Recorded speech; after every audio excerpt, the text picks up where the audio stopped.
in the morning, went into Good Morning Britain at 3 in the morning, and I had a raging temperature.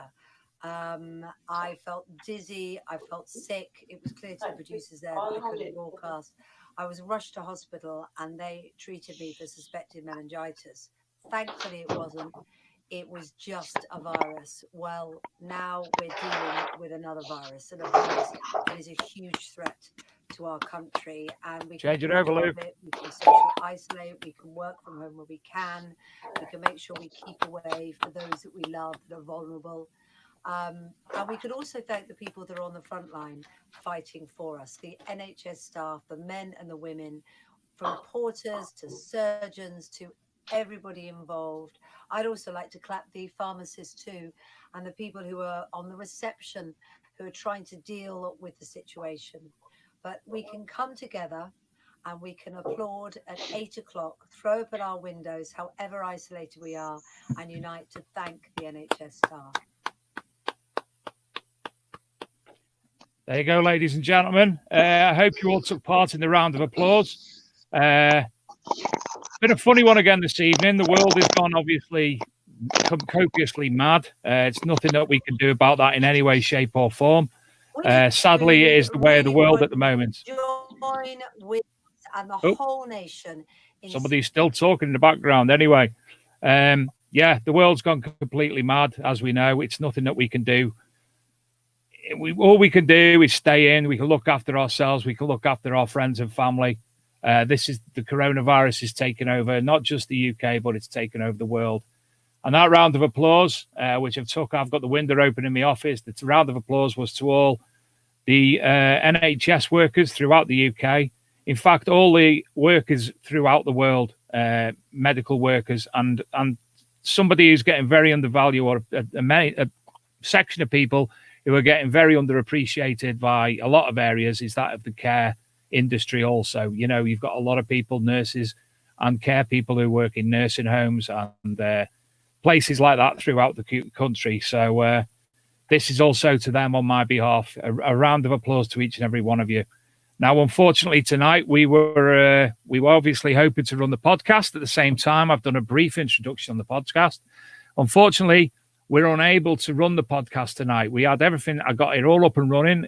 I've spent the entire week trying to sort out what the issues were. It seems to be a Skype issue. It was the reason that we weren't able to broadcast Gary Cook last week. And sadly, this week, the amount of people on the internet throughout the United Kingdom has taken over the internet as well. So sadly, we had to drop one stream to concentrate on the other. And due to the TV show being so popular at the moment, we thought, hey, let's look at Mr. Julian Evan Hart's face shortly. And instead of listening to him, we could do both. So that's why we're here tonight. We're clapping our hands. We've got Julian as a guest, and that's why the podcast has unfortunately been cancelled. Now, I've got a couple of things to go through. First and foremost, thanks to Scotty B, Kev Marchese, and Ray Warren Child for sharing this about on social media tonight. Luke and I are having massive internet issues, so we've asked them to help us out tonight. There's been multiple statements out this week from British Archaeology, Portable Antiquity Scheme, the National Council for Metal Detecting, and ourselves, amongst others. Obviously, there's been many other people have made statements in relation to everything that's going on in our community. So first and foremost, I'd just like to say, be sensible. You know what the rules are. You know what? Well, we know what the rules are. We can do our best to do what we want to do, and we hope it's classed in police circumstances as something that we can get away with. One thing I've been asked to raise: a farmer rang somebody in the NCMD and asked if they were concerned about the virus and what was happening. He pointed them to the website news, and he went on to tell him that he has several farms and over 1,000 acres and always been open to detecting, but said that if people during this lockdown don't stop knocking on his door asking to detect, he would stop all detecting even when the virus is gone. We did say, not me, they did say to put a gate warning up on the land to tell them that.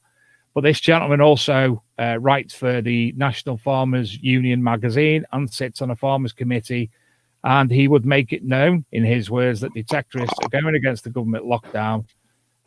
So obviously we don't know if that's 100% or not, but if it is, we don't want to make them sort of enemies, really, because, you know, the more the NFU hear bad things, bad tidings, then word might get out and it might not do us good stead. So I hope everybody's taking the advice of the government at this time frame and doing what I do and sitting around the house going spare. I'm glad to do this tonight. I really am. Just going to have a drink, so I'm going dry. I did try yesterday. We've got a number of audiobooks, historical audiobooks. We've got access to them. And yesterday I released one as a podcast. So basically I've done an introduction. We played the audiobook and then released it on air. Sadly, I was still having issues with the Spreaker platform, and it came out in complete gobbledygook. So I know what the issues are now and be able to get that back on board. So hopefully in the coming weeks, while you're all bored at home, we've got a number of interesting audiobooks for you to listen to via the Big Metal Detecting radio show page. Now, yesterday's one was actually called Historica Britannia, the history of Britain, by a 9th century Welsh monk called Nennius. And Nennius, many people suggest, is the person who his writings were what King Arthur was based on. We all know Geoffrey of Monmouthshire. Well, this was another Welsh monk, so it was a good listen, to be honest. I learned a lot from it, and sadly it all went Pete Tong, so there you go. Anyway, enough about what I've been doing and enough about what we've been doing, and more of our guest tonight, Mr. Julian Evan Hart. How are you, Julian? Yeah, not so bad, sir, not so bad. I would just like to say at this stage, just to reiterate all the things that you said earlier on the intro, Dave, particularly with regard to putting the hobby in a bad light. Ladies and gents, let's just be sensible about this. I, like you, have never lived through anything like this. There's a lot of self-proclaimed experts on Facebook. The thing is, just go with the government instructions, the NCMD instructions, and we will get through this. We will certainly get through this. It's going to take a bit of time, I do suspect. But please, ladies and gents, you know, all things aside, let's just focus on getting through this. Don't rush the issue. It'll happen. Let's hope so. You know, it is unprecedented. I've heard that said multiple times. Social distancing, etc., etc. I took the dogs out for a walk today. We've got some old railway lines seconds from my house, so we went for a walk along the railway lines with the dogs. I've never seen them so busy in my life. You couldn't social distance because the amount of people who were there. Madness. Yes, when you have experiences like that, it just almost throws into context and the visual appreciation of just how confusing some things can be, and you can't always apply some of these things. But you know, each and every one of us, we've just got to make the very best we can out of this one. We have indeed, and it's also peculiar for me the amount of people who don't know anybody that the coronavirus has affected. And it's come up and bit me on the bum this week. I've got a family member who's got the coronavirus, and they're suffering not brilliantly at the moment. So hopefully, fingers crossed for them. Yeah, absolutely, Dave. Absolutely. I'm not allowed to tell anyone who he is because I've been told not to. But yes, I've got a family member who's not doing great. So fingers crossed. And that straight away said to me, This is real. This is actual. This is happening. You know, we see it on the news, we hear it on the news, but it takes something like that to kick you in the bollocks and tell you, hey, this is something that's not great. And that, you know, I even walked past a field coming back, a field behind my house, and I thought, oh yeah, go on there. I can't do it. That's me personally. It's a good attitude to take there, Dave. I think it is. The temptation's there, of course it is, but we just can't buckle with this one. This thing, you know, it's not messing about. Initially, when the first couple of days, myself included, you look at this situation and you think, well, you know, it's just like the winter flus that we get, and gradually and slowly you realise that it is equivalent in its context to the 1666, plague. And this is a plague. Make no mistake about it. Although it's viral, it's nothing in any comparisons to flu. Frightening, scary times. Not going to deny that in any aspect. And with my health issues, I'm stuck in the living room now for another 11 and a half weeks. But, as I say, you just got to smile. Thank God for social media and all the people out there who communicate with me and everybody else. And on that focus, I don't think social media has or will, after this is finished, have ever been so important in our lives for keeping friendships alive, communication alive. People are going to feel dreadfully isolated. And this carries along mental health issues that can be stimulated from this. Hopefully, social media and, people making comments on there, we can pick up some of the slack in that. Particularly within the hobby, I've noticed a lot of groups now are saying, if you know anybody in the group, oh boy, who's not doing so well or needs some shopping done. And how great is that? I think one can summarize by saying, that's the Blitz attitude coming back. The sky is no longer, after 80 years, full of Dorniers, Heinkels and Messerschmitts. It's full of something far, far more deadly. It's an airborne virus, a Luftwaffe, almost a virus, as one might say. But no, remarkable what I've seen on social media, the bonding together, little bit of niggly griping. You're going to get that. People are scared. But as a whole, incredible times to witness these things. Incredible times. It is, and it's life-changing in a lot of ways for a lot of people as well. I'm sure a lot of people will learn a lot more about themselves over the coming 12-week period. Personally, we had an email from the company I work for to tell us we won't be going back until April. And it's the longest time I had off work, Julian, as you know. To help my mental state at that time, I had a long period of time with depression and such like.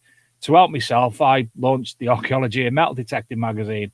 And it's that helped me bring me out. And a lot of people, one person who's just messaged me here, Andy Jones, who says his bans are longer than you because he's been banned for about a month and he's still got 8 days to go.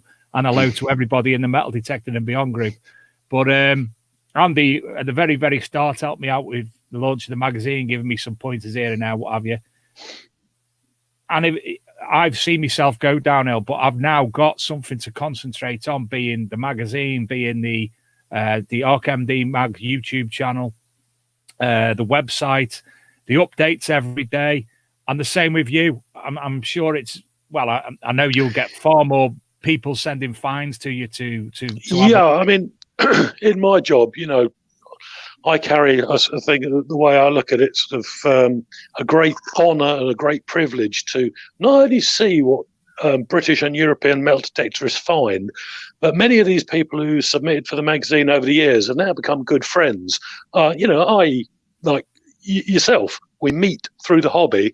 Now I regard you, you're a buddy, you're a dude I could phone up if I felt a bit crap, for whatever better word, on a Friday night and think, you know what, yeah, he'll understand. He's compassionate and sympathetic. And that is a great privilege to see that, because people allow me, through their letters, through their emails, through various other forms, to get inside their life. And sometimes they share the most in-depth things that, I've never met these people before.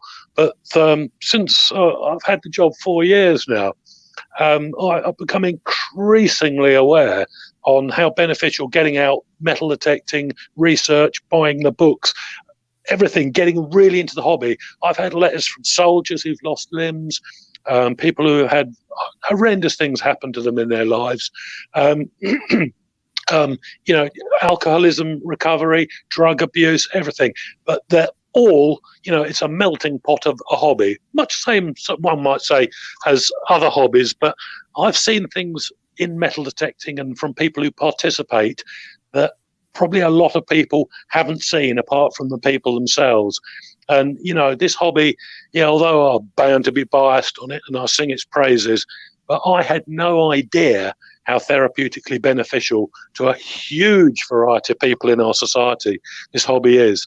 And that's one of the reasons when I do come across sometimes some of the ignorant criticism of people who clearly don't even understand or appreciate that angle. It's not a load of nerds wandering out in the fields recovering. I could go on for hours singing the praises of this hobby in respect of what people have shared with me. And I hark back, not for 1 second now did I ever envisage that my job would entail the privilege and honour of getting inside people's lives. And people now phone up quite late hours of the day, discuss matters, and it's never a problem, because 11 o'clock or 12 o'clock or whatever to me might not be 11 or 12 o'clock to somebody with severe problems. And that's, I think it's a lovely thing to be able to talk to people like that. It goes beyond metal detecting sometimes. And in my current role in the UK, I embrace that. I'm quite adequately capable of coping with that. And, guys, keep it up, because in that capacity, always here for a natter. And that's something on social media I've been trying to emphasise, particularly this week. If anyone does want a natter, my mobile phone number and my email number is widely available. So for those of you who haven't nattered or spoken or whatever, the offer is most certainly there, particularly in this time of real stress. That almost goes without saying. And I can say that for myself as well. I've got weeks off. I can do the schooling for only so much. I can't play netball at PE, but I can have a go. But the phone's there for anyone who just want to chat. I know there's basically, I've been having so many messenger messages with the same video repetitively. I've had to turn my messenger notifications off. So if I don't get back to people, that's why. I only look occasionally. I'm sure you're the same, Jules. Yeah, I must, I do ask for a bit of forgiveness if sometimes you just get the thumbs up emoji. Sometimes I get up in the morning and I turn on the Facebook and it goes like friend requests 2, messages 6, 16, 21, 42. And I'm thinking, and I look at them, and in the present climate, fortunately, some art, videos and repetitive things, one person normally gets the answer and the rest of guys get the thumbs up. So, yes, I apologise for that. It's just an absolute necessity at the moment. Do you know, Jules, of all the people I've got on Facebook, I look forward to your Facebook information more than anybody. I don't think Facebook think the same. I've been banned 15 times in the last 12 months for a wide variety of Facebook sins. Slightly off record, when it was quite witty to post up pictures of toilet rolls and bacterial hand sprays, well, we've got one in the kitchen. And well behind everybody else, as I can be on Facebook, I posted it up and said £10 a squirt, 50 quid for the whole thing. Next day, found out I was banned because it contravened the Facebook Firearms Act. We're talking about a soap dispenser here. I don't know what magazine or how many rounds per minute that fires, but, so fine Facebook, I went with the flow there. It wasn't worth getting all het up about. I found it funny, as a matter of fact. In fact, I made 2 Facebook posts out of being banned because I got a 24-hour ban or something. But, I think I'm moderately well known for some of my rather hot-headed opinions sometimes. And some of those will obviously be directed to the occasional and, ignorant armchair general person who has a go at our hobby. That's not happening on my watch, pal. And I know that attitude is shared by a lot of other people. So, he's had those a couple of times as well. Oh yeah, so that's excellent. At the end of the day, we're all brothers and sisters, bound by the quest for collecting and seeing and witnessing the discovery of ancient things. And that doesn't just benefit us. The ramifications of metal detecting are colossal. The amount of books that have been written in 50 years, the amount of magazine articles, the amount of BBC interviews, TV programs, new books that have had to be added to or totally rewritten that we have done. You know, there is nobody in Britain that carries the torch that far. Yes, there are the academic researchers who really go into mint marks and alloy compositions. Of course, you know, credit given where credit's due. But as a general basis for the contribution to cultural history in this country, you know, this hobby, there are no parameters and there are no equals. We're all a blend. We work well with academics, mostly, I would say. But in the bigger picture of things, you know, what we achieve by treading out in the fields in all weathers, you know, absolutely astounding. And one thing that you didn't add there, Julian, was the amount of archaeological information that has actually been sourced from metal detecting. Oh, absolutely. Yes, absolutely. Sites that have been discovered, the amount of archaeologists who have utilised metal detectorists for field surveys that they've come up and added to information for the sites. You just have to look at science.org to realise the amount of information that we've gained. I mean, it's a great thing, you know, although we are, you know, and I'll make no bones of this, we are the cultural preservers, you know, recoverers, whatever you wish to say, of history. But it's a good two-way thing because many of us don't have the time to do the in-depth research which academic archaeology can do. They're the ones who'll turn around to you and say, whoa, Dave, you know, the Stephen Penny you found, there was one found up in Northumberland, two from Essex, and they were both all struck at the same mint, but the money is of it. You know, that type of research takes a long time to do. And there, you know, so the feedback comes from, but it's us in the first place supplying the food to feed that academic angle. And, you know, again, you know, a great thing and should be far, far more widely recognised, I do believe. You know, so if Your Majesty's looking in times of things like this, I reckon there's a few people out in this hobby, a couple of OBEs or MBEs wouldn't go missing. I must say. Certainly concur with that. And one name springs to mind on that one is a guy who wrote for the magazine for 30 years, Roman Ron. An unbeatable wealth of knowledge, all derived from metal detecting, you know, and his contributions to academics, the magazine, museums, it's people like that, you know, I think, you know, in the line for an OBE, why not? You know, it's almost, in my opinion, overdue. You know, there's a great thanks to be paid there. I mean, he's been in archaeology and metal detecting now for the sum total of 55 years. Now, you know, he didn't do it for any recognition, and that's the great thing. But I think we should give it to him and many others like him. Indeed. Now, one of the questions that's just popped up at the bottom of the screen, I mean, I've got a list of questions to go through, which I probably won't because we won't need to. But just in case they're there, one of the questions we just had is tell us the story about how you've ended up as the Treasure Hunting magazine editor. Right. Well, from grassroots, I've always been a keen detectorist since the mid-70s. And I must give credit where credit's due. 23 years ago, I was in WH Smith's and I saw a bloke and he was picking up a copy of Treasure Hunting magazine. There was the only one left. Anyway, he started reading it. And I thought, well, you know, I said, "You going to buy that, mate, or not?"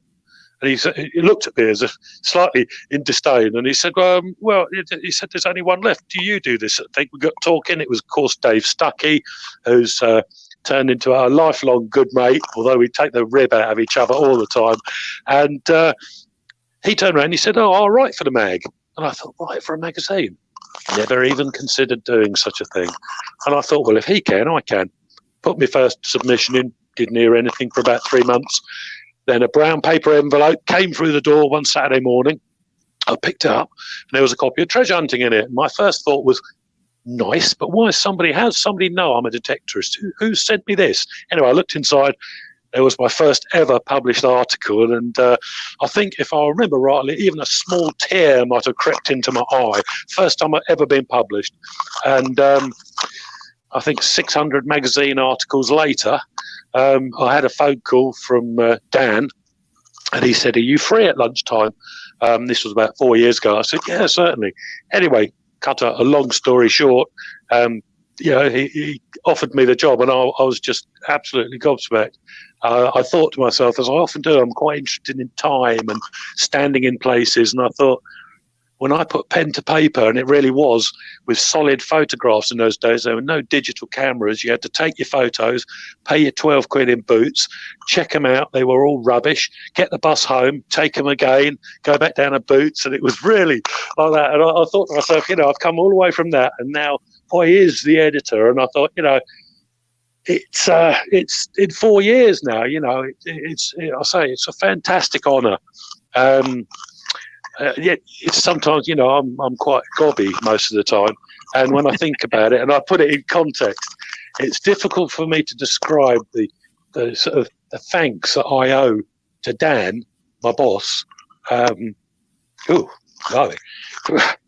gets slightly emotional. I think it's like when I when I think back to last year, what happened, and you think, in the context of present times now, and I'm not going to go into a lecture on this one, but you don't realise how brittle your life is until, bang, my life changed within 42 minutes of walking around a medieval castle to lying in A&E, and then, technically my heart stopped for 18 minutes.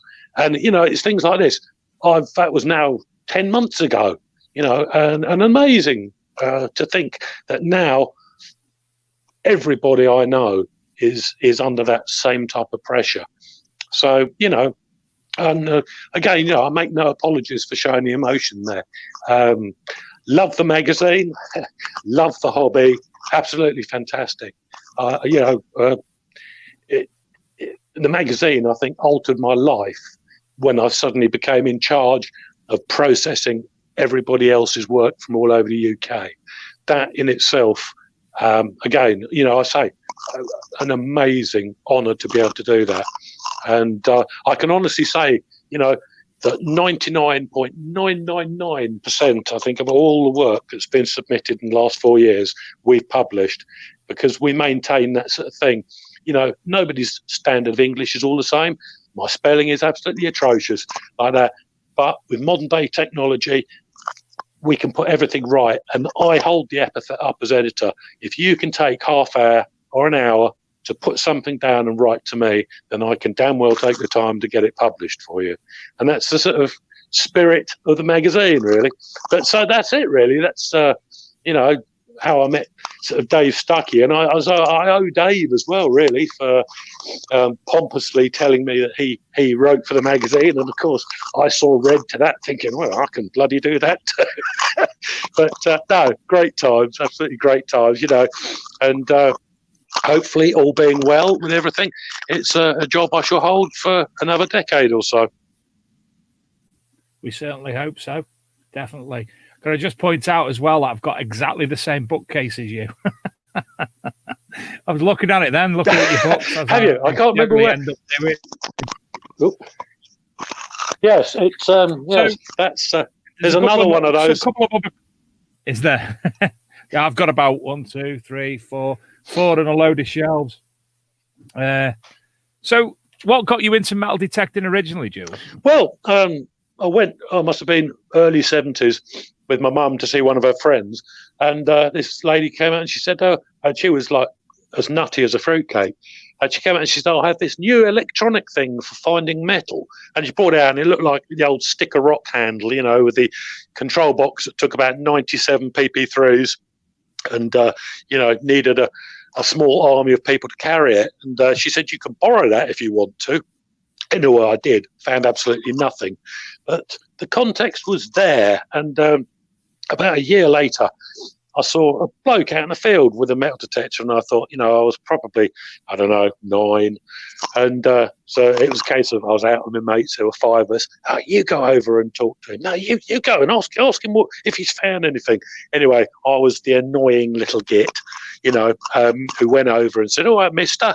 No, mister. And he had to take his headphones off and all this tackle off. I said, sort of brusquely, yes, what do you want? I said, oh, have you found anything? The interesting thing was, I can remember he showed me, and he had like a a small half handful of gold coins. I have no idea what they were. I went 30 years later into that field, having asked permission from the landowner, and found absolutely nothing. So I'm wondering whether he was just a hopeful hoax of the early 70s or something like that. I shall never know. But again, he was one of those people in my life. I thought he was a trigger mechanism. And I thought when I could actually afford to buy a metal detector, I did. I bought one from a well-known shop called a Micronta. How that never actually put me off a hobby and killed it dead for me, I don't know. Because you had to force to control the coil down onto the coin to get a target registration, which amazing times. But I was like cock and a rock with this damn thing. And eventually my second machine was an Arado 120B, the absolute cult machine of the 70s and early 80s. And an amazing times. You've been going some time then? Yeah, it's never really been on and off. I always went into it whole hog. And I've always had a clear vision in my life of what I wanted to do. And that was write books, find Roman coins, find ancient things, dig up aircraft, and do that. And at this stage, I would probably apologise to my 3 previous wives, because my dedication to metal detecting has almost certainly resulted in the divorces of those marriages. But we all get on well. It was times I just had a clear vision. I just had to do these things. And I've helped and authored with, I think, 23 books now. And that's it. I'll probably write a few more here and there. But, it's one of those things. I knew I had to do it. And I had to do it at all costs. Strange philosophy on life? Yes, I won't deny. And, probably my kids think I'm a bit weird as well. But it's one of those things. They're all quite old now. Well, youngest is 15. So, but, looking back with hindsight, it's one of those things. But it's a great hobby. And I'm sure when I look back personally, it's helped me in times where the wheels have come off certain aspects of life. You think, I don't know, but you think there's a field a mile away full of Roman coins. Nothing exists apart from that field with you when you're in it with your detector. It's like some form of medication. Some might say it's an obsession, and they're probably right as well. But it's absolutely fantastic. Love it to bits, and I love anything associated with it, of course. But I say that's what makes my job, for me, the perfect job in Britain. I've had loads of jobs, and I've liked a couple of them before, but this one, never have I merged a passion with a career. That's And how many other jobs do you actually get to go out and about and meet as many people as you do? That's it for me, you see, because I'm quite a social geese. I do like going out and meet people. When I go to rallies, it's not unknown for me to spend half hour detecting, the 2 or 3 days of the rally, just chattering and having a couple of burgers and a few beers with lads. Because it's not, although my job, yes, basically is to fill the magazine. And if I was what I call a clinical editor, that would probably be my sole game. But I being a sociable person, and I am quite a compassionate dude. People tend to sort of flow, life experiences, finds, and that's a lovely thing. And it's a two-way process. So it's, at the moment, job-wise, all that side of things is working very, very well.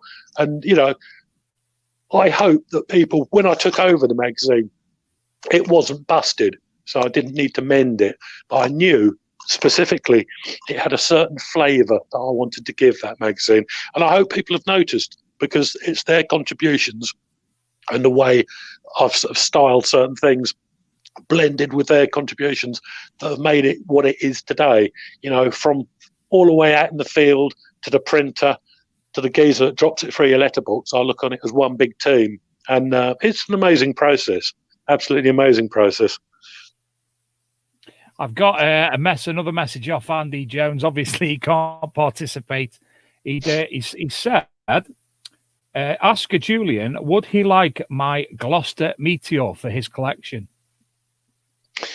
Now, it was it Andrew, was it? I believe, was it? Andrew Jones, yeah. Andrew. Right. Now, a Gloster Meteor, that I dug up one of those once, you know. In fact, no, two Gloster Meteors. If it's a model or a family heirloom, sir, even if you have no children or anyone in the family that's interested, my advice to you, and thank you, first of all, would be to keep it. If it's a life-size, the real thing, my present abode would have some structural dimensions that might curtail me owning such a thing. But, you know, thank you, whatever context you meant that in, anything to do with aircraft, again, particularly the 1930s to 45, Gloucester Gladiators and everything like that. Beautiful aircraft. But I'll probably have to refuse you, sir, on that. But thank you nonetheless. Do you know, I've got a fantastic book that you may have come across. It's called White Peak Air Crash Sites. Yes, yeah. Fantastic. And a lot of them, I bought it because obviously the White Peak is local to me in Congleton. But I didn't realise how many aircraft crashes are actually as close to me as there actually are. And if I can find it, the Mosquito. You know, dug a few of those up. Yeah. Well, I actually worked on one of them. I was apprentice at Airbus BAE Systems. Oh, crikey. So I actually worked on one of those as an apprentice, along with other aircraft. There was one it was a special aircraft which kept in a hangar away from everything else, and the apprentices occasionally got to go and dabble. So I've actually worked on that, and it was just mentioning the Gloster Meteor. Then I've plucked this book off the shelf. Anyone local? Sorry about the green screen. Very good. Pat Cunningham, awesome author on aircrafts, and the images in here are absolutely phenomenal. Some brilliant. I love it when an author gets a bit between his teeth and really produces, you know, the 1940s photographs and they go back and stand on the same view and say, you could say, I mean, I've got to say, and I'll show everyone later on. I helped with the producing of a book called The First Blitz in 100 Artifacts. Now, when one gets involved in these little ventures, you know, you never quite know what the end product's going to be. And I got my draft copy through from the gentleman the other day, and I can't believe this book. There's very few books you ever encounter in your life where somebody has grabbed something like a terrier and nobody will ever need to write a book again on that subject because he's done it. There's nothing else. He's gone to Scotland and photographed spang marks in brick walls where Zeppelin bombs went. He's gone to the families of the RE, you know, the Royal Flying Corps people who shot them down, filmed their uniforms still hanging up in oaken cupboards. And I actually, 12 years ago now or something like that, I actually excavated a Zeppelin. And I found a fired British bullet inside that in the wreckage, as far as wreckage still remained in the field. Anyway, I gave this guy some photographs. I found 2 German Zeppelin crew buttons as well. And I gave this gentleman a photograph of these for the book.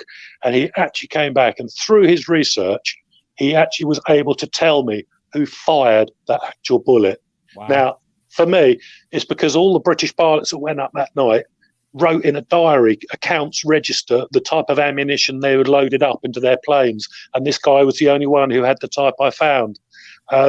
You know, and for me to contribute to that level of research, I'll grab the book off my bookshelf at most, only because we're doing this on the mobile phone. And it's not that I've got bad earwax.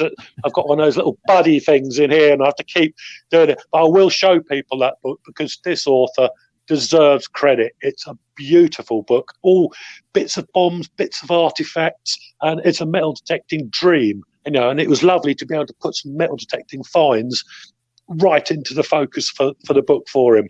Absolutely brilliant.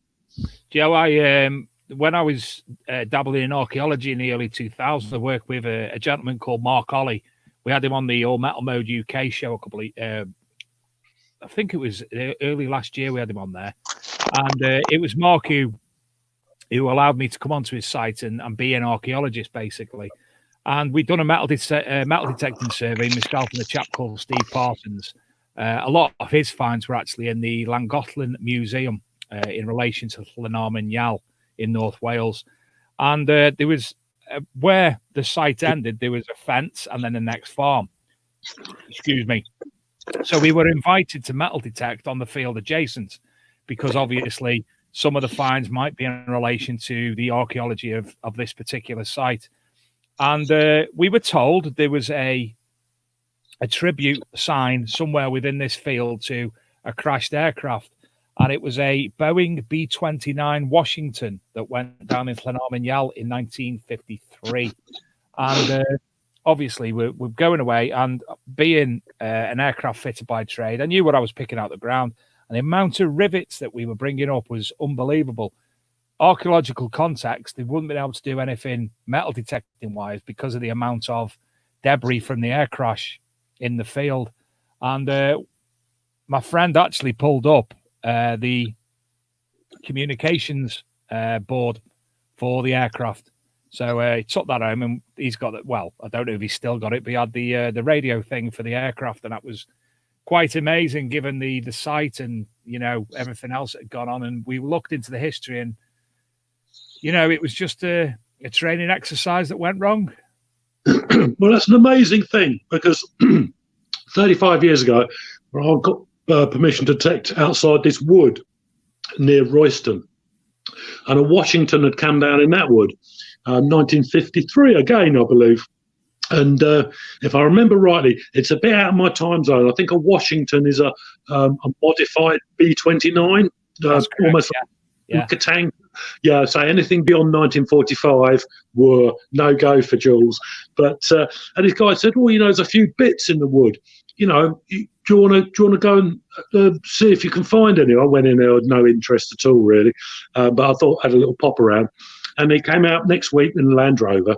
And he said, "Did you find anything?" I said, "A few bits." And he said, "Well, I'll pick this up."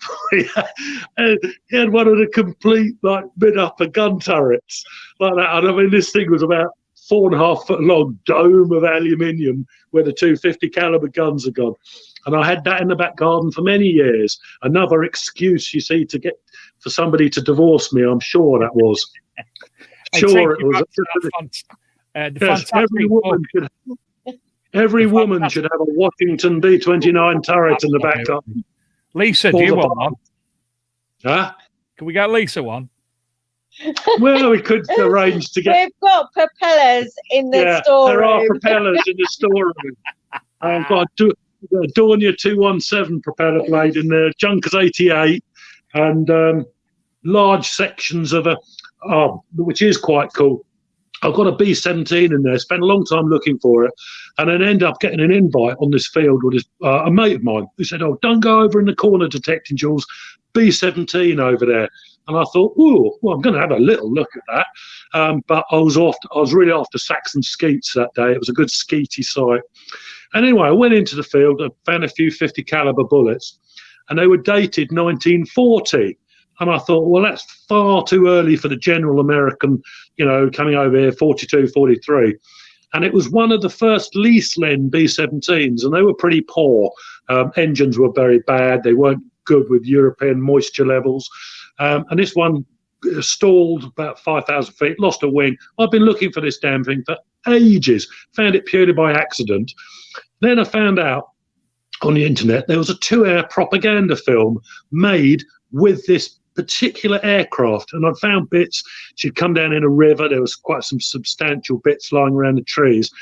And then a week later, I watched the film in its entirety, and it had, I never remember his name, I think it was Robert Greene or something, who played Robin Hood in the 1950s British films. Something Green, maybe Robert Greene, Rodney Greene. Anyway, in the film, he gets underneath the aircraft and he swings off this, like, what looks like a pear-shaped door handle, which is how the crew got in underneath. Anyway, about 9 days after watching that film, I found that exact handle in the field. Wow. That's one of my greatest finds, that is. Going back a long time, but to say, you know, every time you watch the film, I can see I can get that handle out, and I've got the actual handle in the film. But this is one of those addictive things about detecting. Now, a couple more questions I've got through my phone, Jules. The first one, what books have you written, and I presume they could be bought on greenlightpublishing.com. Well, now let me think. No, yeah, then I've done 22 books I've contributed or written to. Some are Greenlight, yeah. The Beginner's Guide to Metal Detecting. I did the illustrations for the Advanced Guide. And then there's Red Kite Publishing, who I produced Wartorn Skies, Hertfordshire and Cambridgeshire, and helped with Bedfordshire and Essex. The best thing to do is, and it sounds so big-headed, I always hate saying this, is Google my name and it will come up on the Amazon listings and you can have a look. I've done books with a lot of authors who are writing a book will employ me to write a chapter on a specific subject for them. So I might do a Sterling bomber shot down in Holland that'll help recover or something like that. But there is that, I think the first Blitz and 100 Artifacts is the 23rd book that I've either written or heavily contributed to. Where did your passion for World War II come from? Don't know really. I think any small child, I was born in the early 60s, and by the late 60s, 70s, Airfix models were the be all and end all. I knew more about Humbrol paint schemes and colours and how to make an Airfix model kit, and then I would only make Second World War kits. I wasn't interested in jets or anything like that, and then I used to go around crash sites, and I never thought in the early days you could do it then without a license or anything. I used to look around, find a few bits of metal on the floor, and look, if only I'd listened better in physics. Obviously something hitting the ground at 400 miles an hour, weighing 30 tons, some of that just might go down deeper than 2 inches. And I never thought about that at the time. And then 20 years later, I was hiring Hymac diggers to dig down 40 feet to get a Daimler-Benz 601 engine out. So it was a natural process of things. I've always loved aircraft. If I hear a Spitfire or a Hurricane flying across the back now, it sends a shiver up my neck. So I don't know, maybe I come from a different time schedule. Maybe there's something quite eerie going on here. Who knows? But in August particularly, I look up in the skies and I think I cover a lot of Battle of Britain stuff. And, it's not that difficult to let your mind wander, and you can hear the Merlins and the Daimler-Benzes struggling up. I'm going to stop now because people think I'm totally insane. But, one of my greatest memories of growing up, Jules, has got to be the TV adaptation of The Machine Gunners. Absolutely loved it. Absolutely. I'm going to watch that tomorrow on YouTube or something. Oh, do you know what? Yeah, fantastic. It just captures the essence of, and thank God for those kids during the war as well, because although there was a 10 shilling fine for looting, but thank God they looted, because I found over the last 40 years of research that many of these old boys now are in their 80s and 90s. When I got older, they were in their 60s and things, and there was, I remember talking to one old boy, 6 months. I used to go around and I was writing a book and transcribing his stuff. And he looked at me and he said, "I've got something you can have a look at about the air crash." And I said, and I thought, this is going to be good. I said, "What you got then?" And he goes, "Well, you won't tell anyone, will you?"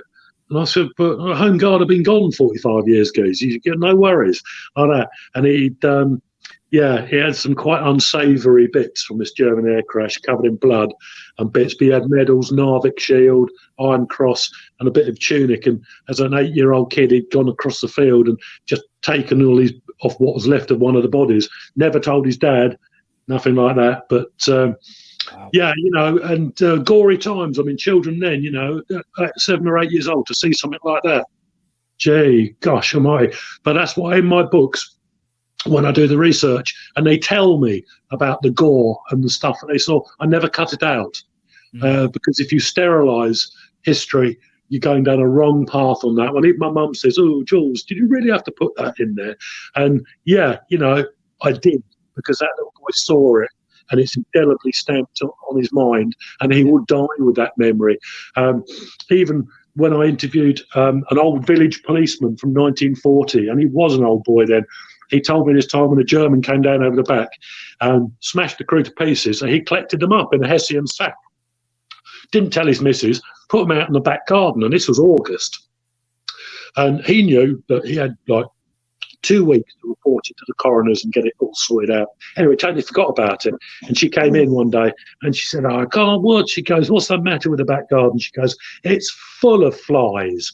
And he goes, "Have you done something out there? What's going on? Have you got your ferrets down there?" And he's going, "Bloody hell." He goes, "I hope she didn't go up the garden." He goes, "Because you could see an hand sticking out of his Hessian sack." And I thought, tragedy for the family that lost a young man, a brother, whatever his political view. But the humour of the old boy going up there with a Hessian sack with a human hand. And then he said, when I got down the coroners, he said, "No bugger wanted to know me." He said, "But I stank like high heaven." He said, "And I just put these 2 Germans in a sack on the guy's desk." And I wrote all this down. You say, and the way I look at stuff like this, it's vital to talk and share. Share your experiences detecting now with your grandkids or anyone who will listen. Because that old boy, he shared his whole wartime life with me and then died. And another case, which I'd like to tell how important it is to share. I met when I was doing the Cambridgeshire book, Aviation Crashes in Cambridgeshire, about 15 years ago. I met this old boy. He was a vicar, and he was well approaching the hundreds, or maybe some 90s. And anyway, he told me everything from being a young lad in the postal service in 1937, all the way through the war. Every German he saw get shot down, everything he saw like this. And then, bless him, he popped his clogs and he'd gone. And I did a talk in Cambridgeshire about 6 years ago, and this little old lady came up to me, and she must have been well into her 90s, and she turned around and she said to me, "Thank you for keeping him alive, because nobody in our family was really that interested." She said, "Me included. We never asked him about the war, and we never knew." And you've got this I dedicated a whole chapter to the guy in the book. It was just perfect. I had him in his sort of like ARP hat and everything, and it was just mint, Home Guard stuff. And I interviewed him over the telephone, met him a couple of times, and then, bless him, he passed away, but captured him now, and his family now know exactly what he did from 1937 to 45 over about, I think it was about 18 pages like that. So, that's why I keep on saying on social media, it is so important to share your knowledge. If you found one of something somewhere and another thing, share it, because there's always somebody who's found something you've got or can go, "Oh, I've got one of those, mate," as well. And it is vital. Sharing is the critical element to metal detecting, And yeah, it's not just me saying that as a magazine editor, because you guys can share millions of stuff that you share too much that I could ever publish. So, it's not all one-sided, and it's not me looking desperately to fill the magazine up at all. It's just, for the benefit of the hobby, you must share. It's vital. Share stuff on social media with each other. And a lot of people do anyway. But, if it's something that I can encourage more people to do, it really is top of the benefits for our hobby. And not only that, Jules, even people who are sharing things that they think is trash, or they are relative newcomers to the hobby, they're going to learn by sharing whatever Absolutely. It is. And the amount of things that people have shared that they think are trash, and it ends up being an Anglo-Saxon something or other. Well, I mean, in the 70s when I first started, crotal bells were found, listed and sold as being Roman. Put your phone up a bit, mate. You've just got a talking double chin, haven't you? No, we got talking boobs. How dare you, sir? How dare you? Brilliant. But it's a learning curve. It doesn't matter in this hobby whether you've been doing it a week or 50 years. There's a level of experience, yes, but nobody is a better metal detectorist than anybody else. It's, you've got to put your coil over it to find it. And what you do with the hobby thereafter is entirely up to you. But I would say, get stuff published if you can. Write your own books. Start your own magazine. Do something like that. But don't collect drawers and drawers and drawers of items that just remain there. As a friend of mine said the other day, he said, when you do stuff like that, he said, you may as well leave it in the field, because it hasn't helped the history, the picture of our culture in Britain. Yeah. I keep getting nudged in the knee to show you just some of my collection, which I will do in a few minutes. Gary Cook says to say hello, and he will give you a call tomorrow. Gary, thank you ever so much, mate, and I appreciate everything that you've done for me, the hobby, and the magazine. Wonderful fellow. I have got one question, a personal question I'd like to ask you. What inspires you, Jules? What inspires me? Lots of things. I think the metal detecting has put me in situations, in some cases, that normal people don't experience unless you're a metal detectorist. I'll tell you about an incident that happened, and bless her now, young lady, well, she was young, she was only 70 odd. She passed away now. I found, a couple of years back, an American serviceman lieutenant's cap badge in a wood where a B-17 had crashed. I had a license, I will add, from Minister of Defence to search the crash site. And then I got this letter from, or it might have been an email, no, I can't remember, from this 11-year-old American girl saying, I think you know something about my granddad, and my nan is a bit weary about talking about it. So I said, well, what's your granddad's name? As soon as she said it, I knew it was one of the crew members on this B-17. Anyway, end result was that Mary, who was the daughter of the waist gunner on this particular B-17, she flew over to England to meet me. She only ever got a telegram from her dad, from the War Office, saying her dad had died in the European theatre of war. Had no idea where he'd been killed. I remember walking into the wood with her a couple of years back, and she said, "Can you take me to exactly where my dad was killed?" And I said, "Well, normally no." I said, "But in this case, I can." I said, "Because I've got wartime photographs. They show me where the fuselage landed." Bless her. And she turned around to me, and this was a time as a detectorist. That was a hard time because I had to be rawly honest with this lady. And she looked at me before we got into the wood. She said, "Jules," she said, "did my dad suffer?" And I thought, I looked at her and I said, and I got all the crash reports. I knew all the details. I had all the eyewitness accounts. Had all the statements from other members in the formation. And there was no other answer but yes. He wasn't killed in the initial. The plane broke up in the air. Bless him. He was 27 years old. He was trapped in that fuselage for 5 minutes, falling to earth. So I told her this, and she didn't bat an eyelid. And I walked her into the wood, and she said, "But you said you could tell me exactly where my father was killed." And I said, "Well, within reason," I said, "I can." I said, nature and things might have differed in the last 60 years. I said, so I took her to this spot. There's a bomb hole where one of the bombs blew up in the fuselage, which probably resulted in killing her father. And she said, "Well, how can you be so sure?" And I said, "Well, if you plot where the bomb was in the bomb bay, it burst here, and your dad would have been exactly here in the fuselage with the waist gun, assuming he hadn't moved around." And I said, "But I do know pretty much a little bit more about the situation." I said, "Because I've got your father's cap badge." And, that was amazing. And that's one of those things only metal detecting could ever have allowed me. And anyway, there was a little bit of a story carry on to this one, because that 11-year-old girl eventually went on to join the American Air Force as in the parachute reserve. I'm not quite sure what it's called. And 2 people had to write a letter to recommend her. One of them was an American senator, and the other one was me. And I think, I've been researching that crash since 1977. And I thought eventually the denouement of all that research was that I had to write a recommendation for that man's aircraft who I'd researched and found bits of, and who died in 1944. I had to write a recommendation for his daughter to take over the same role he did. Wow. I've just, still, speechless again, and the hobby, it's not the first time the hobby has put me in that very privileged situation.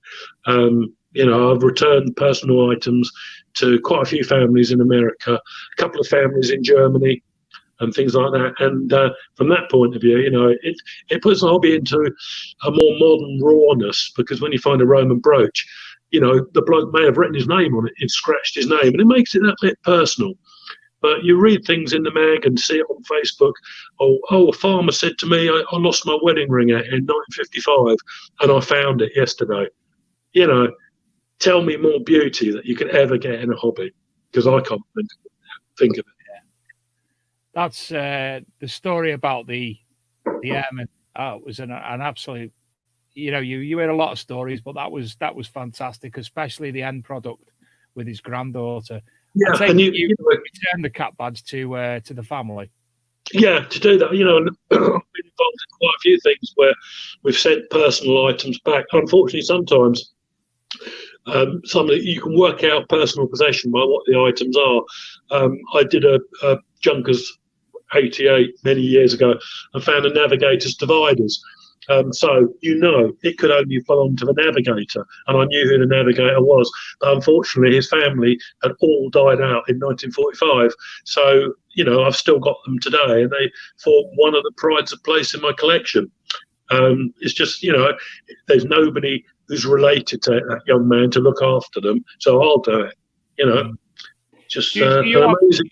With your finds and what have you, Jules, do you have them obviously in storage, or do you have them like on show in like a showcase or something like that? Yeah, you can have a look at some of mine. This is a small selection I brought out of my collection. Yeah, might be able to see that. That's a lovely little Roman pot that I found with Dave Stuckey about 2 years ago. Trays of hammers, buckles. I keep my modern curios, silver coins, medals, and the odd thing I do have a First World War medal somewhere. That was another sad story. Yeah, that's a British Empire medal. I don't know if you can see it going in there. In there. It's got the bloke's name on it, but again, another family. No, that's me, isn't it? No worries. There, just there. But another case. The family emigrated to America. They're all dead. I've been trying to relocate that, but can't. Loads of curious things. My favourite pipe temper of all, which is King George III. Can we see that? No. All the way. No, where's you gone now? There. Looks like you're trying to put it somewhere. Yeah, that was a bit of an unfortunate one. Yeah, it's King George in quite an excited state, as you can see. Apparently unique, the only one known in Britain. So it must have been a one-off. We've got, there's loads of things. I'll keep my Georgian coins. Yeah, we're not doing really well with this, babe. So it's never mind. I will say one thing I am doing. I am going to put my entire collection onto Facebook over the next month or two. Just, to hopefully share it. Well, it's all been shared before, but I've never put it on Facebook condensed. So the whole collection is going up. The propeller blades, the whole damn lot is going up on Facebook. So people can, hopefully it'll encourage more people. Well, people are sharing already. I've seen some fabulous competitions already today. But that's my sort of contribution to keeping people occupied, smiling for the next 12 weeks. So that will certainly be going up. My contributions is probably not doing the show, but I'll do it anyway. You've got to do this thing, mate. This is what I say. YouTubers, people who write articles, people who collect stuff, people who share stuff, yourself. The amount of dedication that, you and Luke have shown, and you guys, I met you through the hobby, both of you brilliant mates now, and I would trust you implicitly. And that's a lovely thing to achieve in life, to meet people through your hobby, people who are genuine. You like them, you get on well, you can have a beer with them, you can have a crack.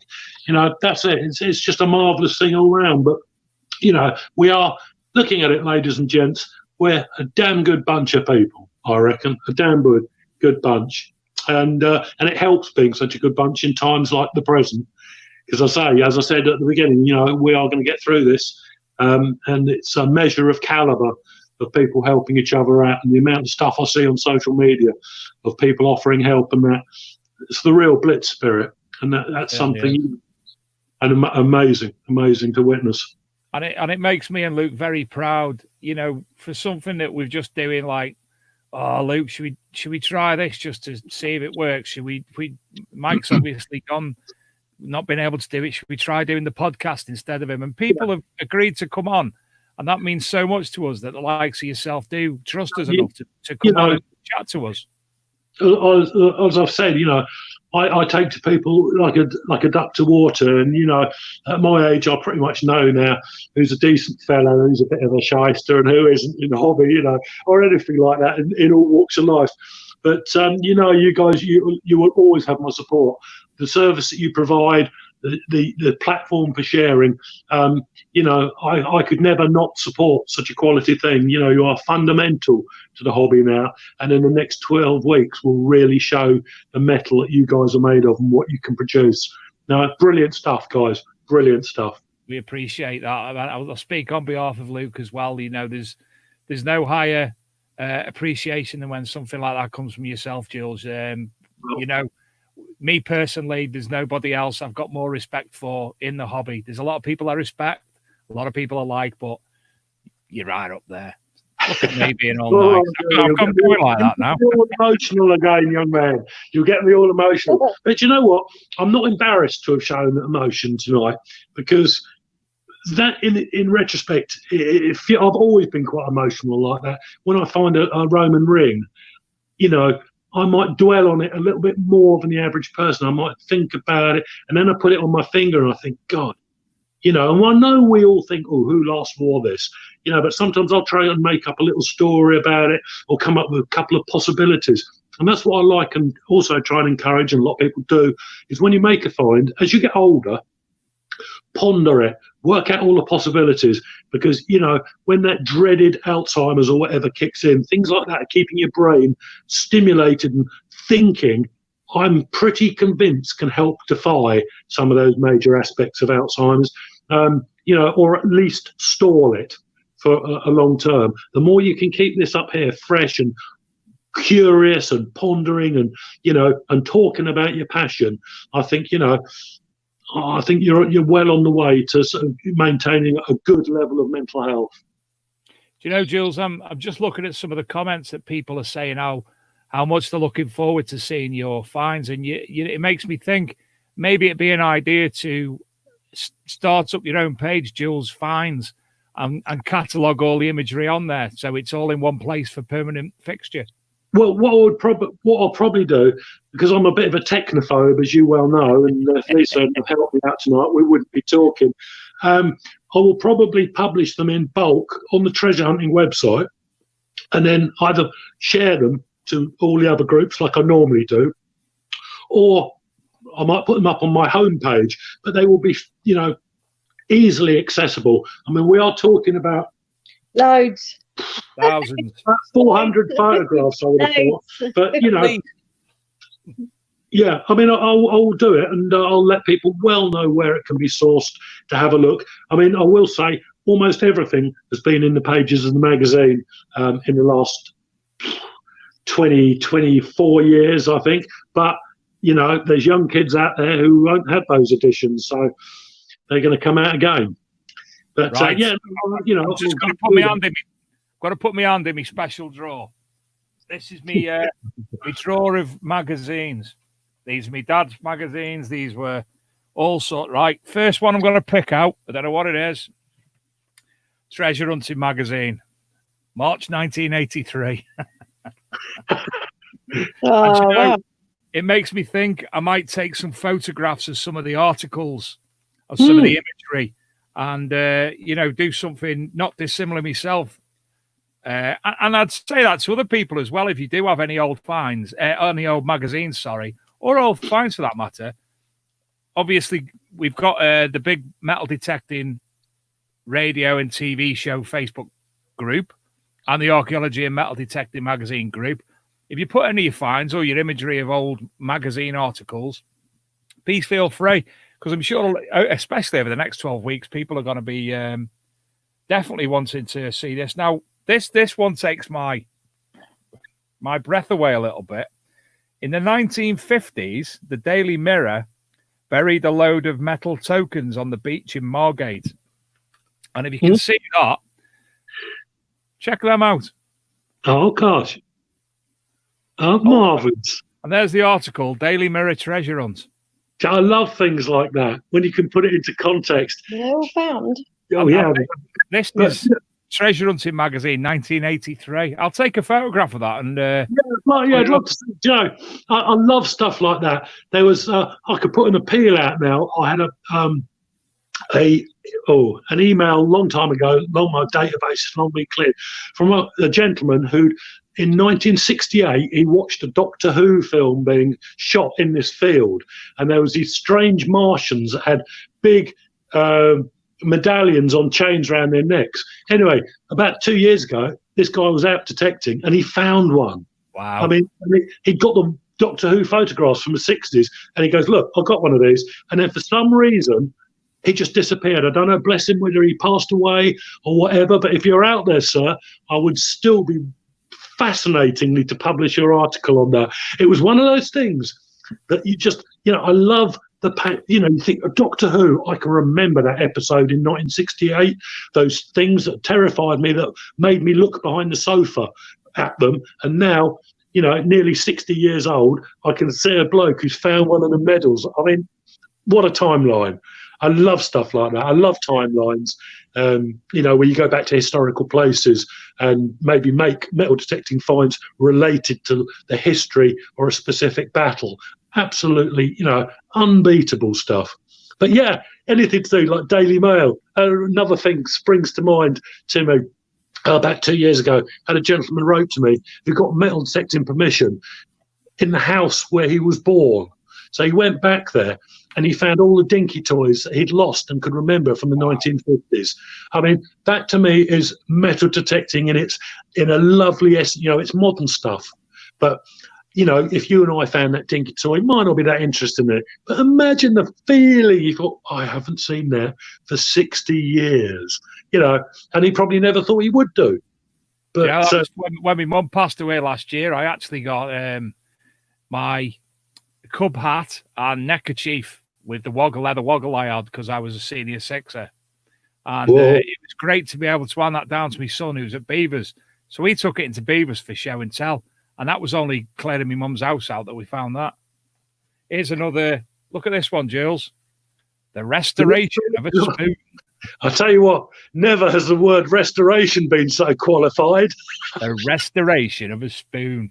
And on the other side, look at the quality. Oh, Luke's changed. Look at the quality of these metal detectors.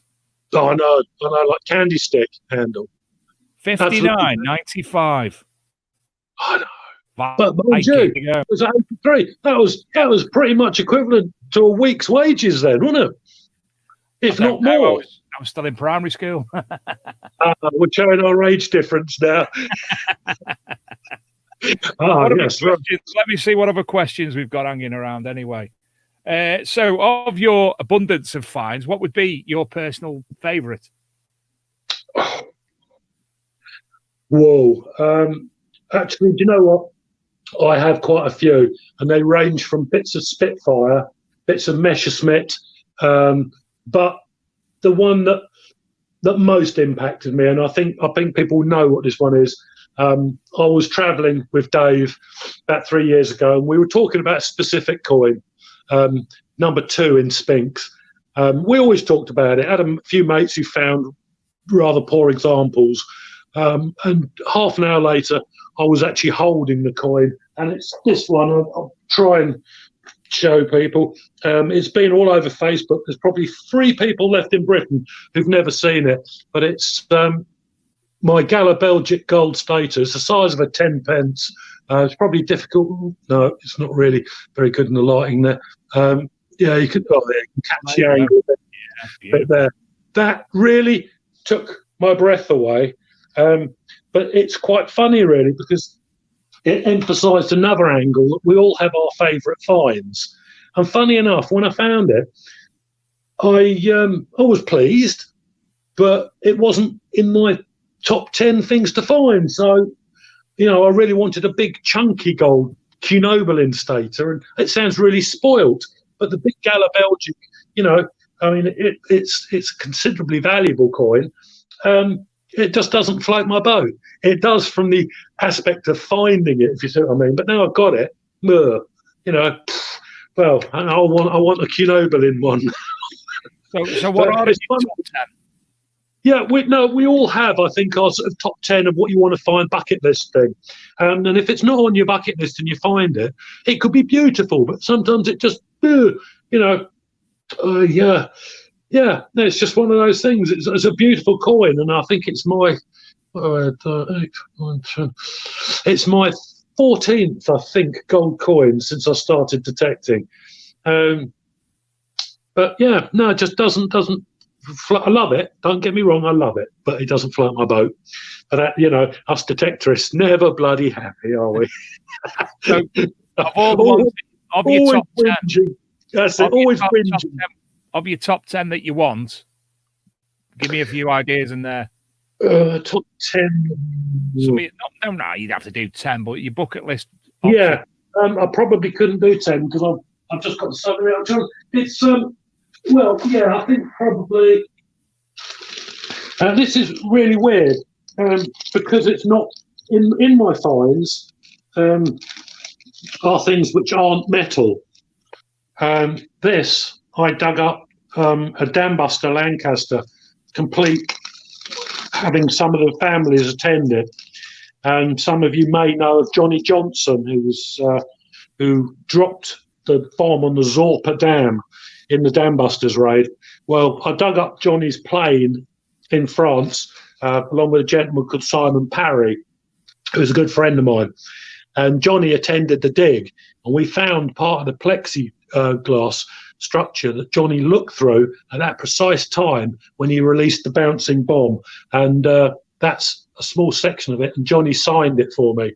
Wow. That's in my top 10, definitely, because as far as historical artifacts go in the Second World War, that's a big one for me. And that's not even made of metal, but I could class it as an eyes only. And the other things, forgive me, guys, forgive me. What's left that you want, Jules? What haven't you found that you'd like to find? I would like to find a hoard. I did find a hoard 40 years ago now. I was that stupid then. I didn't realise it was a hoard. I just thought Romans lost that amount of coins when they sat down and it poured out of their pockets or whatever they had. And it was a hoard of 25 sesterci and about 30 Japondi, all in about a 12-foot area. I just thought, where's the Roman house? Sitting on their sofas or whatever. That's just how they lost coins like that. Didn't realise until I thought about it about 20 years later that it was actually a hoard. As I said earlier on about the bullet that helped shoot down the Zeppelin, that's it, a 303. Just about how many of those do we all find every year, which are just annoying almost. And when you can put one in context, it becomes, and all of these bullets, believe you me, even the annoying ones, we all find out in the fields, they've all got a story to tell. And if you're lucky, just lucky, you might be able to unravel that story. But that one I found in the Zeppelin wreckage, so there was not a lot of unraveling, as was that, which you probably can't say, but there's an Imperial German naval dress button, which is burnt badly, as were, bless them, and I say bless them now because after a century, the politics has all gone. It's just a historical artifact. But those are certainly within my top 10. There was this one as well, which is not my favourites, as you'll see, are aircraft related. That's that young man's navigator's dividers that I was saying about. And you see how bent those are. Yeah. Lifted. So I look after those now. There was another thing on board the plane that I dug up as well, which was Oops. This utility penknife, which still largely functions and is extremely sharp. This was made by the German company of Gieschen and Forsthoff, and they're quite prestigious knife manufacturers. They're still around today. And I actually emailed the directors, and a lovely story. The bloke was telling me, he said, we had one run over by a steamroller. He said, and that still worked. He said, and we were talking about, the tragedies of war. This Junkers 88 was shot down and all 5 crew on board died. And he was saying, it's such a shame, young lads, the average age was 23 on board this Junkers 88. And one of those lads owned this penknife. And as I was just about to put the phone down, because I phoned him up one time, he said, by the way, he said, just one thing. He said, it's been lovely talking to you about metal detecting and all this sort of thing. He said, is our product still rust-free or rust-free, as it was? And I thought, that is such typical German efficiency, like that. That's all he wanted, just out of curiosity. But I bet marketability. Well, this one crashed, from 5 miles up, and our products are still good after 70 years in the ground, sort of thing. But that gives us sort of insight. Other little things as well, like I found with Dave Stuckey, this tiny little Roman pot, and it's only half. It's the biggest bit, and I just love it. We dug it out. They were mole draining, and they went through a Roman rubbish pit, and the farmer was not interested in delaying at all. So Dave and I did a rescue dig, not the most ideal of situations, but we saved hundreds of bits like this and big bits, which Dave's got, but that's the only one that I took, and I just thought it's a beautiful little pot, probably used for drinking wine or something. But certainly, again, probably in my top 10 finds. Not doing very well on a metal detecting blog, really. Its top 10 finds are all not made of metal. No, I honestly thought that we'd end up talking all over the shop. So I actually promoted the show as talking about archaeology and history as well. So people are expecting it. And honestly, Jules, the people who are listening are really enjoying it. I can guarantee that from the comments that are coming up. One of the comments is from Deborah Smith. She says, I have a question. In your experiences, which is the better coil to have for pasture on a machine like the Simplex? Ultra small or 15-inch? Which would be better for finding hammered coins? I've never found one and need to break my duck. Right. Now, I had a metal detector. Many of you will know what brand I use. There's no need to mention it. And I had a standard coil fitted on this. Now, I had some beautiful Georgian manor house pastureland, and the owner of that actually asked me to detect it because his family had been there about 300 years. So I did. Now, I spent 2 years on there, and I found some beautiful Georgian coins, George II, lovely pipe tampers, and things like that. After about 2 years, I started to struggle. Now, of course, it's a law of statistics. There's 30 finds out there. I find 27 of them. It's going to take me more difficult pannage to find the remaining 3. And, of course, every find we make, you remove from the fines from the amount of fines. We all know this. Now, after 2 years, I struggled.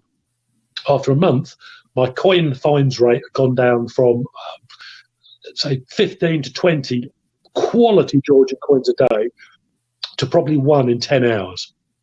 So I went and purchased a much larger coil. Now, in my previous experience, a larger coil meant a mixture of things, greater coverage of area, not always, I will say on some brands, greater depth. But I am going back about 25 years, to be fair. However, with this one, I fitted the larger coil, madam, and my fines rate was absolutely refreshed and renewed. But that worked on like undisturbed pasture land, not on arable land.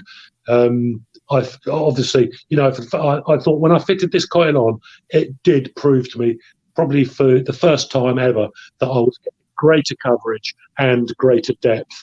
To tell you how great that depth was, with a standard coil, on a moist day, or I will say an extremely dry day, which depended on the soil, can be just as good detecting conditions. I could pull a Vicky penny up at around about 11 inches. With the new coil fitted to my machine, the large coil, I was pulling them up at near on 18 on a very good day. And this, I did measure them to the best of my ability. And it was between 16, 17, 18, maybe 19, but very, very deep. So yes, in my opinion, if you want to winkle out coins from a heavily infested area, you need a small coil. To get your non-ferrous signals out of all those nails, the smaller the coil, the better. If you're on uncontaminated land, i.e. pasture, and you've just run out of fines that your standard coil makes, then go for a bigger coil. Most definitely. Certainly sounds good advice to me. I mean, I'm not one to comment. To be honest, I had my favourite machine that I still beat myself up about getting rid of, and I'm sure I'll go back to it one day, is the Xterra 705. So much joy with that machine. And I put a Nell Tornado coil onto it, or the bigger version. And I don't know, Jules, it just seemed that, I don't know if the machine wasn't communicating as well after I changed it over, because I'd put the old coil back on. Obviously, it's easy enough to do. We all know how to do it properly. But it just, the communication wasn't great, and the machine seemed to lose a large amount of its ability while swapping the coils. And I don't know if it was that, or as you'd said, statistic probability. The interesting thing, I've long been a believer of what I call an unwritten science. We don't know the technicalities behind what your experience was, but I do know one thing, and I have witnessed it over 42 years, and it blends with a lot of things. I don't know, however, whether there's some type of science, if you give off an electrical charge when you don't feel very well, and it increases when you're positive and determined. I do not know. I know one thing. When or if you lose confidence in a machine, almost certainly you have to get rid of that machine and replace it with a new model of some variety. When you lose confidence in a machine, for some reason, it never comes back. I've seen my mates, and they think, I don't know who that is. And once they start doubting its ability, their fines rate plummets. Why should that be? I have no idea. There's no technical reason for it, although, well, that could well be. There's more than statistics and common chance. Lose belief or faith in your product, it's almost like it knows you've lost the fibre, and it can sense it. Therefore, I will not perform well for you if you can't believe it. I don't know. It sounds too silly almost, but it's like when people are ill and say, oh, I wasn't going to come out, but I may as well. No, mate, don't. Stay at home, because you're not going to find. I've seen it so many times. But I've been on fields loaded with Roman coins and beautiful artifacts like that, and you're on there, and within 10 minutes you're getting the coins. And you see matey over there, like he feels a bit down or a bit negative, or upset for some reason, and he's just walking all the way through those coins without finding one. So I don't know. I can't explain it. It's not my job to explain it. But I would say, if you lose faith in the machine, and it's serious loss of faith, change, go for a different brand, try a new model, something like that. Most people are very positive with a new model, because it's like the child's Christmas. I can't wait to get out and use it. And somehow it's just everything's all go, everything's all positive. But yeah, why that should be, I have no idea. Yes, absolutely. Well, listen, Jules, there's multiple more questions, but we've been on for an hour and a half. Okay.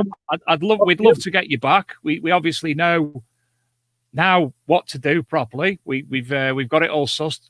Well, next time you make Lisa hold it better. I think it's Lisa's been the problem. I'll go up at 4:15. The whole world had to know that. For those, obviously, people who want to buy Treasure Hunting magazine and usually buy it from the shops and are unable to, what's the current situation regarding Treasure Hunting magazine and what have you? We obviously do the electronic version for people, and the magazine is available to purchase. All instructions, according to the government advisory laws or legislation at the moment, you'll find on our website. We are obviously still, it's all business as usual, apart from we're all working at home now. But if you go to the website, it'll give you full instructions on how to get your magazine if you don't want to go to the shops. Brilliant. What was the other question? Let me just pull that one back up again. Yep, so they can't get it from shops. That's fantastic. And obviously, any articles, finds, etc., to go through the magazine, or just for your help, obviously contact you on social media or via the Treasure Hunting Magazine website. If they just want a natter, mate, that's absolutely fine. If you're feeling a bit low, or all the other things, readers' finds, articles, cool bananas. But in this time, if you just want somebody, a shoulder or an ear to pour out something that you might not be able to with your family, I'm not a counsellor or a servicer, but I just, I'm here, okay? And I appreciate that, as does everyone else, my friend. So, Julian, it's been an absolute pleasure. Obviously, we'll try and organise something again within the next 12 weeks. I'm sure it's, I hope it's been a pleasure for you tonight to actually talk about things. Do you know, it's, as I say, I said before, I make no apologies for getting emotional about things like that. It's a beautiful hobby. It's done that to me. It's the greatest privilege, but it's always a real honour to have an outlet for the emotion. I can sit at home on my own, I can say stuff on email and say that this is a new thing for me. Before you, I don't think I'd ever done a blog, let alone something where I could see myself on telly or on the screen. I'm not a technophobe. I come from the age of steam, and treat life pretty much like that. But it's marvellous to be able to know, to feel. It's almost like having, I don't know, however many people are listening tonight, in your living room. It's a really strange sensation, but it's really marvellous because you get this sort of, I don't know, it's just like some big positivity flowing in. So, never been anyone or anybody to kick away anything positive. So for me, it's just an extension of the privilege that I have through my job and through my hobby. Marvellous. Well, I know, obviously, we won't be able to read all the comments out, but on behalf of all the listeners tonight, Jules, it's been a pleasure for them as well as for us. As I've said to you, as I advertised the show, you are a legend, and everyone who's listening will agree you're a legend. Even though you don't like being called it, you are one. So there. Wordless. You've actually destroyed the Facebook Gobby legend. I have no words. And Lisa, thank you so much as well for helping out tonight and to getting access to Jules. Can't thank you enough for that. It's been an absolute pleasure. Now, just before we go, a couple more things. Obviously, if you are bored, www.archmdmag.com is our website, an education page, so it's a /education. There's lots of things for children, lots of PDF activity packs, links to museum virtual tours, lots of colouring packs, all sorts available for people, as well as YouTube videos from people for children, talking about archaeology as well. So you might enjoy that. As well, obviously, on there is www.archmdmag.tv, which is our own little attempt at doing a Netflix channel, where a lot of people who are in the chat room tonight, Sid Perry, several other people, can't remember it off the top of my head, I do apologise, Dirtfishing, this programme will all be in a file on there, so you'll be able to watch lots of things, Time Team, Digging for Britain, you name it, it's on there, mudlarking, metal detecting, magnet fishing, all sorts. The magazines themselves, Luke will be emailing me over the PDF. So the PDF page you've just seen at the top, that'll be going up this week. That'll be all of last year's PDFs for the printed versions of the magazine, which obviously are all free to read anyway. Additionally, in, I think, 2 weeks' time, when we were supposed to be launching at Spring Detectival, which was sadly postponed, we'll be putting out our PDF of our first magazine for this year. So there's lots to find on there. As I said, we've also got audiobooks coming over the next couple of days on the podcast page itself. So all this information will be available via the social media sources, as you'll see here somewhere. There, here. So again, Jules, it's been an absolute pleasure. We can't thank you enough. Cheers, Dave. Cheers, everybody. Take care, my friend, and thank you to Luke. Oh, one last thing as well. I do apologise. People listening, please look out for Stephen Gray's Just Giving campaign. Sadly, Stephen Gray's wife is very poorly, and they're doing a Just Giving campaign at the moment to raise monies for obviously medical attention and such like. So please look that up. I know it's on the metal. In fact, I've shared it tonight on the big metal detecting radio and TV page. So please have a look out for that. Thank you again, everyone. Thank you to all the listeners, and thank you to Luke, Jules, and to Lisa. Good night, everyone. Good night, everybody.